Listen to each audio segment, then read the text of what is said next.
Bonjour, c'est Marie Fahé, bienvenue au 99e exercice du défi des 100 jours de Lilou Massé pour trouver sa mission de vie et se réaliser pleinement. L'exercice du jour s'intitule « Votre album souvenir » et Lilou nous y félicite d'avoir pris du temps pour nous, pour réaliser ce défi chaque jour ces 3 derniers mois.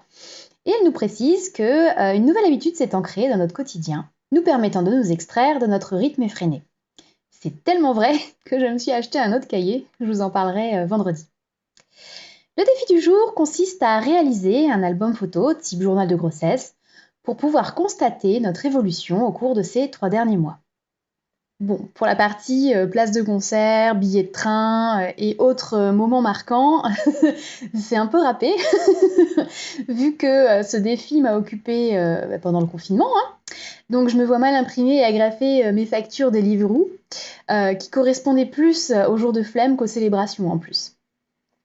Voilà, pour la partie diplôme, carte de visite et faire part à remplir selon notre mission de vie, c'est également fichu, vu que ce défi ne m'a pas apporté l'illumination et qu'à ce jour, je ne sais toujours pas vraiment quelle est ma mission de vie.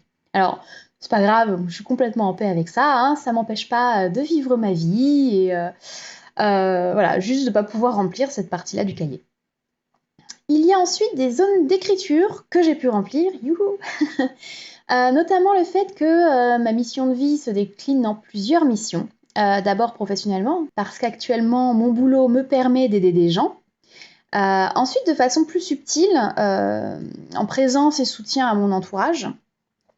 Et les signes qui ne trompent pas sont d'une part la facilité déconcertante avec laquelle j'ai réintégré mon service actuel en pleine crise de l'emploi après avoir raté ma reconversion.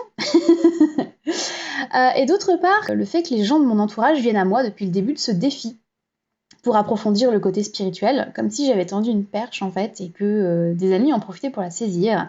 Et je suis toujours très heureuse moi de pouvoir échanger et apporter ma pierre à l'édifice.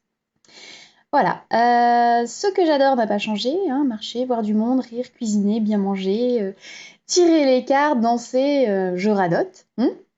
Ce que je ne souhaite plus se résume en un point. Je ne souhaite plus me sentir dépassée. Je ne veux plus avoir cette sensation de manquer de temps pour moi et de ne pas respecter mes besoins pour pouvoir gérer le reste. Par contre, je ne sais pas trop quoi répondre à ce qui a changé en moi. Parce que depuis le début de ce défi, les questions auxquelles j'ai dû réfléchir et répondre m'ont permis des prises de conscience. Certains exercices pratiques que j'ai découverts font désormais partie de ma routine, comme l'Ho'oponopono. Mais je suis toujours moi-même. Je n'ai pas l'impression d'avoir changé. Côté tarot, j'ai tiré la carte du créateur, qui représente un maître zen qui maîtrise les feux de la passion sans les réprimer ni les laisser devenir chaotiques et qui du coup rayonne de lumière créatrice.